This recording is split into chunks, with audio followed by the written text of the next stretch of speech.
capacitaciones, diferentes charlas. Así que bueno, están todos invitados. La verdad es que para nosotros es muy importante poder hacer actividades fuera del museo también y poder realizar junto con estudiantes de la universidad, poder realizar la semana de la Shoah acá en la universidad. Así que bueno, cualquier cosa Eliezer tiene el contacto del museo y pueden contactarse con él y siempre están invitados a poder acercarse al museo, buscar material, si tienen alguna duda, algunas propuestas y demás, así que las puertas del museo están abiertas. Y ahora sí, les voy a presentar a Lea Sahak Novera, ella es sobreviviente de la Shoah, así que bueno, las dejo con ella. Muy bien. ¿Escucha? ¿Se escucha? Sí. Bien. ¿Está prendido? ¿O no? ¿Ahora? ¿Se escucha? Sí. Bueno, porque yo necesito que escuchen y que se lo graben en la memoria, porque yo soy una veterana de 87 años y ya muchos sobrevivientes, testigos de aquella tragedia no quedan. Y es muy importante dejar en vuestras mentes algo que les sirva para el futuro. Bueno, se supone que, valga la expresión, debo empezar por el principio. Quiere decir, les voy a contar al principio mi historia. Yo nací en Polonia, tengo 87 años. Polonia Oriental, más bien cerca de la frontera con Rusia. Cuando estalló la guerra en el año 39, yo exactamente tenía 12 años y medio, terminaba el colegio primario. Para retroceder un poquito, para que tengan noción de lo que fue mi vida antes de la guerra, yo pertenecía a una familia de clase media-baja, nunca me faltó nada, tampoco me sobró demasiado. Pero vivíamos en una ciudad, yo vivía en una ciudad de 10.000 habitantes, que en Polonia se consideraba una ciudad bastante importante, que surge después de la Primera Guerra Mundial, cuando se retiran los alemanes y Rusia zarista en el año 1918, y Polonia estaba subyugada durante varios centenares de años por las tres potencias, Rusia zarista, Prusia Oriental y el Imperio Austrohúngaro. La ciudad estaba en el borde de la selva, de bosques de pinos de la selva de Białowieża, muy famosa, y entonces había ya una industria maderera. Y nosotros teníamos un pequeño almacén de comestibles donde trabajaban mis padres, y yo iba al colegio. Era muy buena alumna, siempre me destaqué. Como no tengo abuela, me tengo que lavar sola. Y siempre, desde chiquita, me interesó historia, y hasta hoy en día yo no puedo leer otra cosa que no sea basada en historia. Mi pasión es la historia, y me considero una historiadora frustrada, que no pude ser. Pero en parte pienso que me licencié, mis universidades fueron los 5 campos de exterminio, ahí me licencié un poco en historia. No tengo título oficial, pero puedo contarles bastante. En el año 39, cuando estalla la guerra, se produce el famoso pacto entre Hitler y Stalin de no agresión, porque les convenía a los dos, la Unión Soviética, que aparentemente no estaba todavía muy bien preparada, y Hitler, pensando que no iba a tener un enemigo del otro lado, de parte de la Unión Soviética, iba a poder más fácil terminar con los aliados, que era Francia e Inglaterra, sobre todo Inglaterra, que empezó a bombardear Inglaterra, porque a Francia la doblegó enseguida. Y los bombardeos a Londres es un capítulo aparte, cómo se defendieron y cuántos ingleses cayeron en aquellos bombardeos. Pero con Churchill manejando todo y con la resistencia de los ingleses, pudieron resistir. Al mismo tiempo, dentro dentro de esa tragedia, los nazis cuando empiezan la guerra el 1 de septiembre del año 39, cruzan la frontera con Polonia. Da la casualidad que el 1 de septiembre empiezan las clases en el hemisferio norte. Yo estaba vestida con mi flamante uniforme para ingresar al tan soñado gimnasio que era el secundario, donde tuve que rendir 2 exámenes en vez de 1 para poder ingresar a ese secundario del Estado, porque costaba más barato y para privado no había. Preparada para tomar el tren, las primeras bombas cayeron sobre nuestra ciudad y ahí se desplomó mi sueño de estudiar y todos mis otros sueños. En una semana ya los nazis estaban en Polonia. Varsovia estaba bombardeada. A Varsovia de a poco prácticamente la aniquilaron. La suerte mía fue que 2 semanas después se produce ese famoso pacto y la mitad de Polonia queda bajo el régimen nazi y la parte donde estábamos viviendo nosotros, la parte oriental de Polonia, queda bajo el régimen soviético. Dentro de todo, como no teníamos grandes riquezas, nuestra familia, hemos quedado en nuestras casas, lo único que se liquidó era el pequeño almacén. Mi padre fue a trabajar a un aserradero y yo entré directamente al colegio ruso. De manera, y teniendo esa edad, cuando el grabador es joven y virgen, se aprende muy fácil y llegué, todas las materias había que estudiar en ruso, quedaron también colegios polacos, pero yo entré al colegio ruso.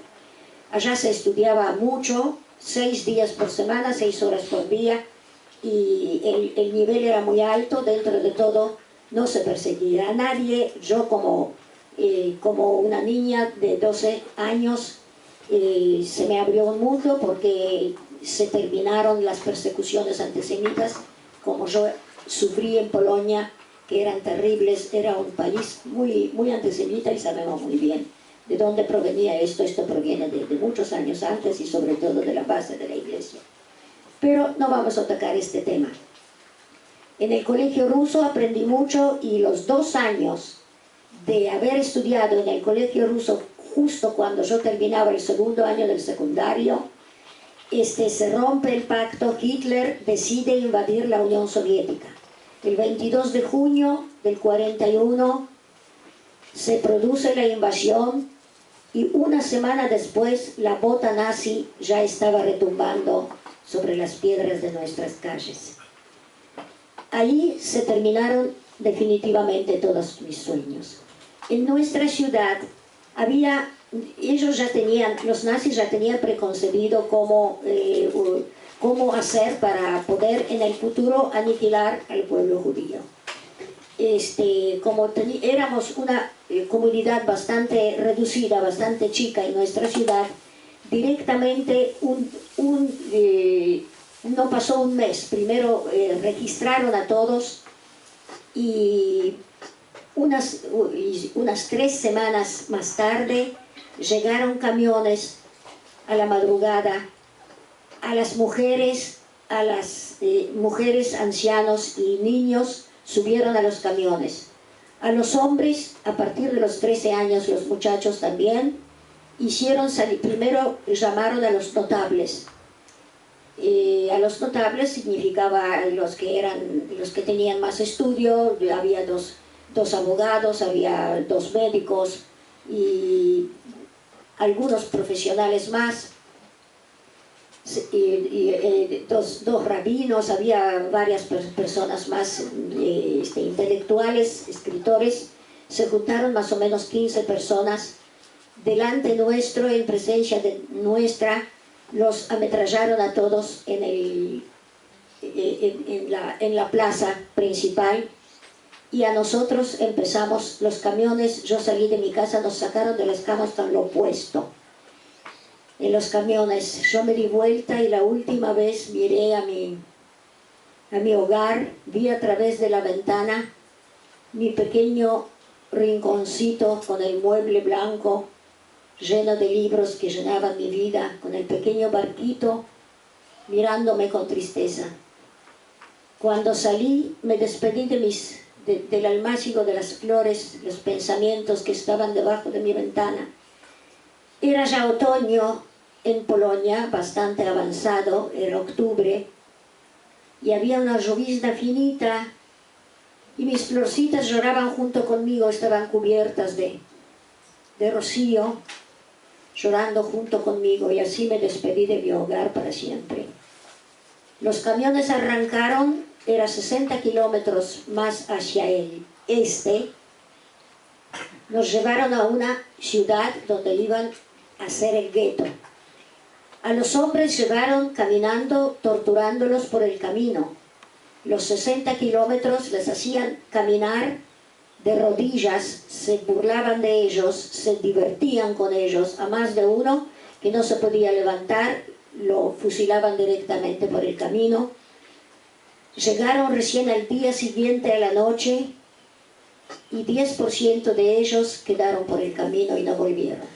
Felizmente, yo voy a hablar en plural porque mi mamá, eran 4 hermanas y formaban como un clan, todas vivían una al lado de otra, todas casadas. Yo era la mayor de todos los nietos de mis abuelos maternos, porque a los abuelos de parte de mi papá nunca conocí, puesto que cuando yo nací ya no vivían. Mis abuelos, mis queridos abuelitos maternos, las 4 hermanas le construyeron las casas que eran de madera. La mayoría de las casas eran de madera en aquella ciudad. Como en Norteamérica hay muchas ciudades que son casas de madera.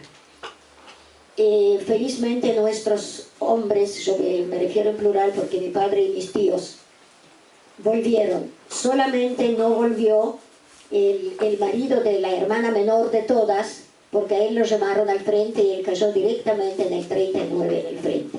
De manera que mi mamá tomó bajo su ala a la hermana menor, que era 10 años menor que ella, que estaba casada y tenía una nena de 3 años. De manera que mi familia ya no éramos, porque éramos padre, madre y tres hijos. Mi hermanita, yo y mi hermanito. Mi tía con la nena también se integró a mi familia, de manera que éramos 7. Estábamos ahí, enseguida los nazis enseguida se regían siempre a través de los que ellos avasallaban. Llamaron enseguida a los notables ahí también y dijeron que tienen que formar un comité y ellos tenían que administrar. Nosotros éramos refugiados y cada familia de allá, cada familia judía de allá tenía que ceder una habitación para absorber a los refugiados. A partir de ahí yo empiezo a sufrir el hambre, un hambre que no se puede explicar. Solamente los que lo vivió pueden saber lo que es realmente el hambre. Por ser refugiada, los lugareños dentro de todo acopiaron algo cuando supieron que va a haber guerra, sin darse cuenta que a lo mejor ni lo iban a usar, porque ¿quién se imaginó lo que nos esperaba? En aquel momento todavía no sabíamos lo que nos esperaba. En el gueto nos adjudicaron una pequeña piecita, uno de los lugareños, donde dormíamos en el piso los 7. Cuando uno se daba vuelta, tenían que darse vuelta los 7. Las condiciones, había que, en Polonia en invierno llega hasta 20 grados bajo cero, y la pieza no tenía, para caldear no tenía nada. 2 semanas después anunciaron que la población se tenía que mudar. Organizaron qué parte de la ciudad, era una ciudad también chica, pero la mitad era de población judía, de manera que decidieron hacer allá el gueto y cerrarnos. Entonces mucha gente se mudó intercambiándose con las viviendas. Y ahí no había industria. Toda la población que vivía allá tenían pequeñas parcelas de tierra donde cultivaban sobre todo papas, la comida de los pobres. La parte donde vivíamos nosotros se llamaba Polesie, que es la parte más pobre de Polonia, había muchos bosques y sobre todo muchos pantanos, que entre paréntesis los pantanos, más adelante les voy a explicar por qué nos ayudaron a muchos a sobrevivir. Y nos avisaron los que tenían parcelas con papas que si podemos que vayamos rápidamente a esas, que saquemos las papas, porque esto nos va a ayudar a pasar el invierno, porque no teníamos comida. De manera que yo recuerdo, teniendo mis 13 años, arrastrando una bolsa de papas con mi hermanita que empujaba de abajo, y trajimos esas papas que sacamos con las uñas, con los dedos de la tierra, y la trajimos también a esa pequeña piecita. Todavía de esa pequeña piecita se sacó 1 metro con tablones para poner las papas que eran cuestión de vida. También conseguimos una pequeña salamandra en un costadito para no morirnos de frío en invierno. Lo que fue la vida en el gueto era muy duro. A los hombres los llevaban a trabajar, a hacer trabajos lo más pesado, los trabajos más increíbles, para hacer caminos, para limpiar letrinas, para los peores trabajos llevaban los hombres, y más de uno no volvía porque les pegaban encima. Pero los que volvían, cuando ya se rodeó el gueto con el alambrado, había un portón, y los nazis que estaban en el portón contaban los que volvieron, y si no había que traer a los muertos para ver que nadie se escapó. Y los que venían recibían 1 cuarto de pan. Esto era cuestión de vida. Bueno, yo en el gueto ya tenía 13 años, iba para 14, y tuve la suerte, me hice amiga de una chica que era la hija de uno de los funcionarios del comité que se hizo, que regía en los destinos del gueto, y me pusieron ahí en la oficina del comité de ayuda, donde me adjudicaron un trabajo. En realidad no hacía nada, pero pudieron ponerme en la lista, y pude obtener, yo también figuraba como si trabajara, y pude obtener también 1 cuarto de pan, que era cuestión de vida, de manera que yo también pude aportar ese cuarto de pan, y gracias a eso podíamos subsistir. Y más de una vez yo me escapaba de la casa para que mi pedacito de pan quedara para los más chicos, y yo me las arreglaba de alguna manera. Había una viejita al lado que vivía, que ya se habían llevado a la hija con el nieto, quedó sola, estaba medio trastornada, pero en los días que estaba bien me dejaba dormir en la cama del nieto. Me dio los zapatos viejos del nieto, porque yo me quedé ya con los míos, que eran de lona, rotos, y a veces me daba también algo de comer. Yo trataba de que mis hermanitos tuvieran un poquito más de comida, pero con todo esto nuestra esperanza, nuestro sentido de humanismo no disminuyó. Tratábamos de sobrevivir, pensábamos que íbamos a sobrevivir, porque estábamos todos juntos, porque toda la familia formaban un clan. Mi mamá con las 4 hermanas, uno de mis tíos era zapatero y fabricaba unos zapatos, aunque sea precarios, pero a través de los alambrados se podía hacer algún intercambio, porque los campesinos se acercaban a los alambrados, que en los guetos no estaban todavía electrizados. Entonces había muchos arbustos alrededor, a pesar de que el gueto estaba rodeado de casillas con nazis, con ametralladoras. Ellos no alcanzaban a ver todo, y se podía hacer estos trueques con los campesinos, y conseguimos por el relojito de mi tía de oro una bolsa de cebada. Y una vez, porque mi mamá se puso 2 vestidos uno encima del otro, entonces por un vestido también consiguió un poco de cebada.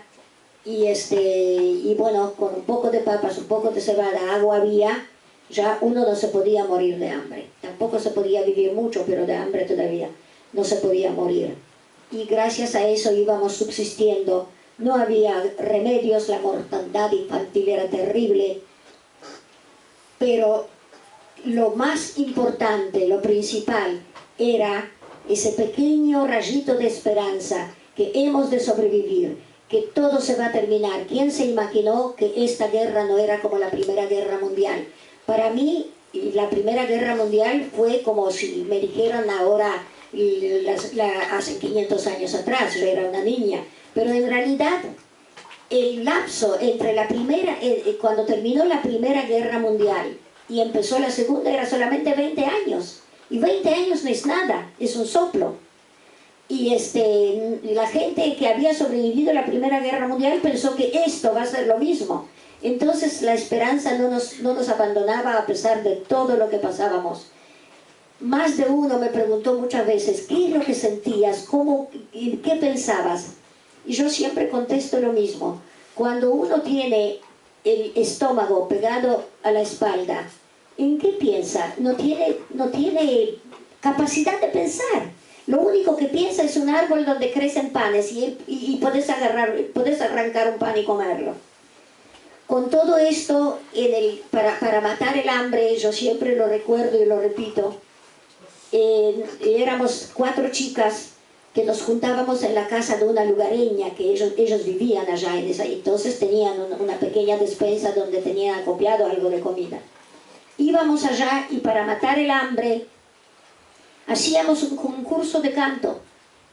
Cantábamos en polaco, en ruso, en francés, en yiddish, para matar el hambre. Y eran chicas que sabían cantar, yo también sabía cantar.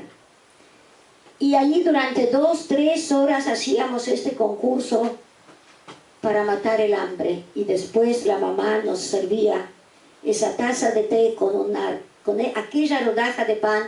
En Polonia, en ese pueblo, sobre todo en pueblos chicos, ahí, así como acá se usan gallinas, se usan pollos, allá se usaban mucho gansos. Y la grasa de gansos después se hervía con pedazos de cebolla, y esto servía después como manteca, y era rico. Y ahí están acostumbrados a comer grasa porque por el clima. No se sabía de colesterol y nada por el estilo, yo supe acá de colesterol. Y aquella taza de té con esa rodaja de pan como premio después de haber cantado 4 horas, nunca voy a olvidar. Y así yo sentía que podía aportar, que mi pedacito de pan quedaba para mis hermanitos. Y esto no se me va de la cabeza nunca. Son recuerdos que me los voy a llevar conmigo. Todo esto, pensábamos que esto ya es lo peor, pero era recién el primer peldaño del infierno, porque todo el año 42 retrocedía constantemente, retrocedía el ejército ruso, y los nazis con su Blitzkrieg, con su guerra de relámpago, ocupaban centenares de kilómetros en un solo día, hasta que llegaron a Stalingrado. Se terminaba el año 42 y en Stalingrado no sobrevive nadie. Ustedes saben mejor que yo, en 1812, cuando Napoleón ocupó casi toda Europa, donde se terminó su reino fue precisamente allá, en Siberia. En Siberia no sobrevive nadie, únicamente los que nacieron allá. Y efectivamente, en enero del 43 no pueden lograr romper la defensa de Stalingrado, y ahí se produce la primera entrega de los restos de los mejores ejércitos de Hitler, cuyo general era el famoso von Paulus, se rinde a los ejércitos rusos. Ahí quedaron enterrados en el lodo y en el hielo, y incluso después se contaba una especie de anécdota, que ahí, porque el que presidía a los ejércitos rusos era el famoso general Zhukov, decían, la mitad de mérito es del general Zhukov, y la otra mitad es del general invierno. Ahí se congelaron, ahí en los hielos y en las nieves, donde ahí llega el invierno a los 50 grados bajo cero. Y a partir de ahí se considera, consideran incluso en las enciclopedias y en los libros que después se han escrito centenares sobre esto, históricamente se considera el principio del fin del nazismo, porque a partir de ahí empiezan a retroceder, empieza a avanzar el ejército ruso y los nazis empiezan a retroceder. Cada vez los rusos recuperan otra ciudad. Ahí, en fin de enero del 43, cuando se produce este acontecimiento, empiezan a liquidar a las pequeñas comunidades judías de todas partes. Alrededor nuestro había muchas pequeñas comunidades donde directamente les hacían excavar fosas comunes, ahí fusilaban a todos y venían a la mañana, traían a los campesinos, los obligaban a venir para tapar las fosas. Una vez vino corriendo una mujer a nuestro gueto, una mujer joven, apenas con un vestidito encima, descalza, contando, gritando como una loca que mataron a todas las del pueblo de ella, que distaba a 30 kilómetros de allá. La gente no lo quiso creer y ella contaba que ella se encaramó porque ella se cayó antes de que la alcanzara la bala cuando los fusilaron a todos. Y ella de noche se encaramó y consiguió, porque les hacían desvestirse desnudos, consiguió ahí un trapo tirado y se puso encima y vino corriendo a través de los campos a nuestro gueto que todavía subsistía. La gente no lo quería creer, dijeron que es una loca. Pasó una semana más y empezamos a enterarnos que realmente esto sucedía. Eran las últimas semanas que quedábamos en el gueto y presentíamos que algo iba a suceder. Hasta ahí todavía teníamos esperanza y pensábamos que iba a poder, teníamos alguna posibilidad de sobrevivir. Pero el 2 de febrero se considera esta fecha histórica, el principio del fin del nazismo. 2 días antes vinieron los nazis y exigieron al comité judío que tienen que preparar 4 listas, porque en 4 días, todos los días se van a llevar 2.000 personas para el tren, porque para el tren había que viajar en carros 25 kilómetros. Trajeron a todos los campesinos de alrededor con sus carros. Cuando llegaron al día siguiente para pedir la lista, si prepararon la lista de los que iban a salir primero, se encontraron que todo el comité se suicidó y no quisieron dar, porque dijeron, el presidente, que era un abogado, era el padre de esta chica que era mi amiga, dijo: yo no soy nadie para mandar, para decir que estos hermanos míos tienen que ir primeros a la muerte. Y entonces los nazis tomaron el mando ellos solos y todos los días sacaban 2.000 personas durante 4 días, los ponían en los carros, de los carros nos traían a la estación. En la estación, vagones para ganado. Lo que era esto, para subir a los vagones sentados, bien apretujados, cabían, digamos, 50 personas bien apretujadas. Nos pusieron más de 100 personas en cada vagón, donde no había lugar ni para estar parado. Uno pisaba al otro, con un balde en un rincón para las necesidades. No había ni siquiera posibilidad de moverse, no solamente llegar hasta ahí.